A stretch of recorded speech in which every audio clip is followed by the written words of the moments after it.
Sport Santé vous est présenté par l'Hôpital de la Tour. Votre santé, notre passion.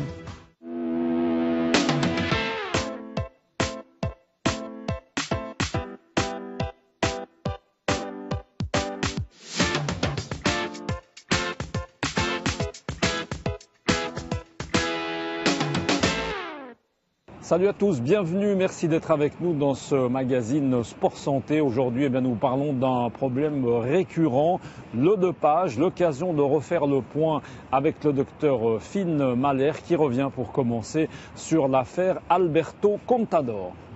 Alors dans le cas de Contador, théoriquement c'est possible que ces traces de clenbuterol ont été trouvées dans son sang à cause d'une contamination qui serait venue de la viande qu'il aurait ingérée.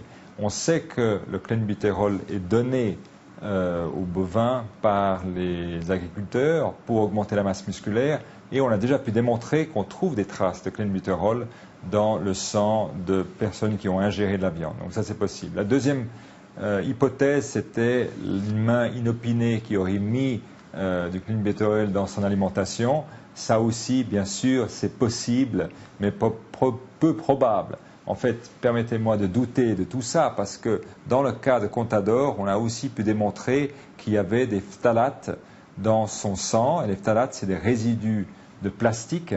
Et ça vient typiquement quand on a eu l'opportunité d'avoir une transfusion sanguine. Donc c'est le plastique, des résidus de plastique.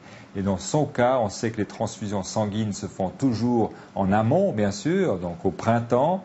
Et après on stocke le sang pour le réinjecter plus tard. Et c'est aussi possible qu'il y a eu un abus de substance à ce moment-là et que c'est ces résidus de clenbuterol qu'on retrouve 3 ou 4 mois plus tard. Ce qui est nouveau, c'est notre capacité de trouver ces produits avec des quantités très très infimes.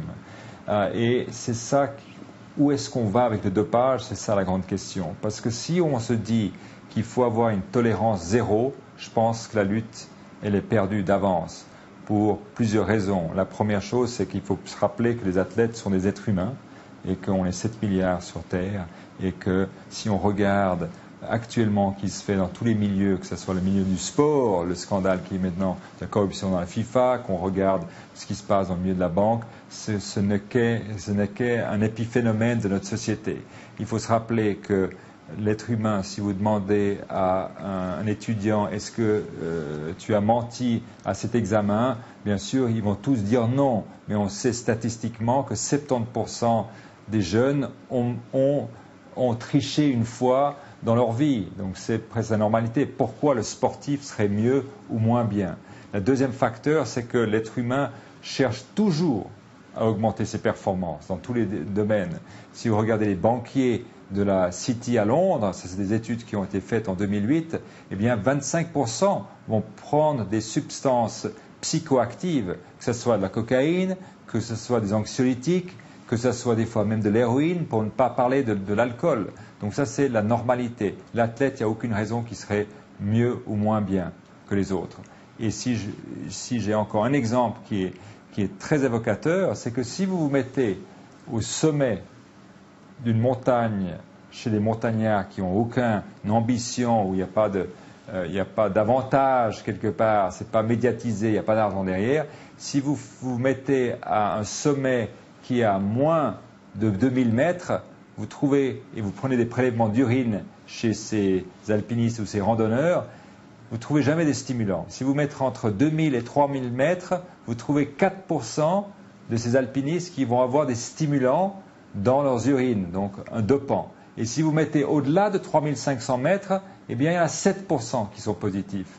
Juste pour dire que dès que la performance ou dès que la demande est plus importante, eh bien il y aura toujours dans notre société malheureusement une tendance à abuser de substances.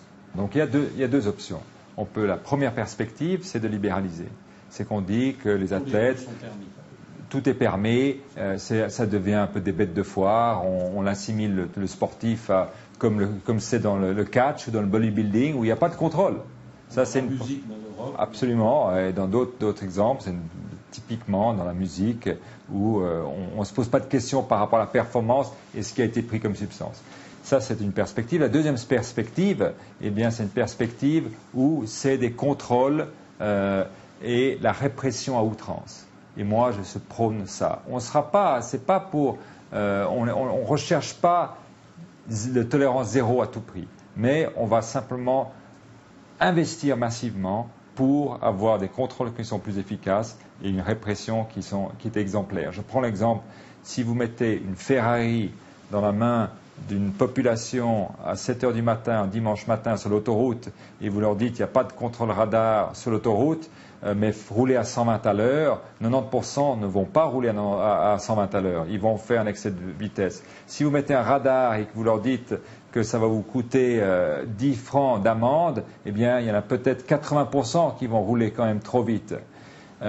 Donc la seule façon de modifier les comportements, c'est d'avoir une répression. Et si vous regardez ce qui se passe maintenant avec les contrôles de vitesse, c'est que probablement d'ici 2-3 ans, on aura des contrôles de vitesse qui se feront au départ. On prend une photo de la voiture et après 50 km plus tard, on reprend une photo et on calcule la vitesse moyenne sur un tronçon.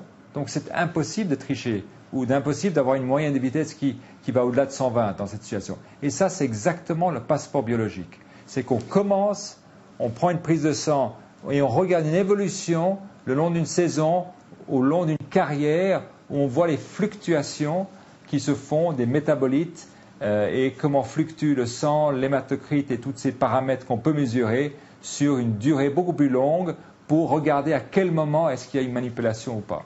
C'est beaucoup moins cher de trouver les nouvelles méthodologies pour tricher que c'est de les attraper quelque part. Parce que toute la technologie qu'il faut et de mettre en place les multiples contrôles et le coût, à chaque fois qu'on fait ça coûte entre 3 et 500 francs à chaque fois qu'on doit faire une analyse, eh bien ça c'est toujours plus cher.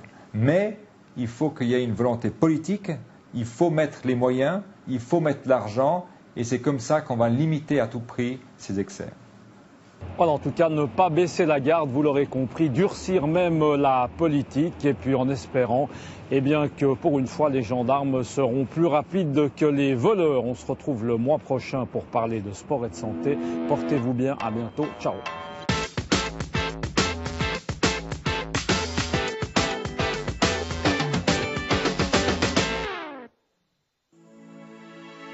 Sport Santé vous a été présenté par l'Hôpital de la Tour.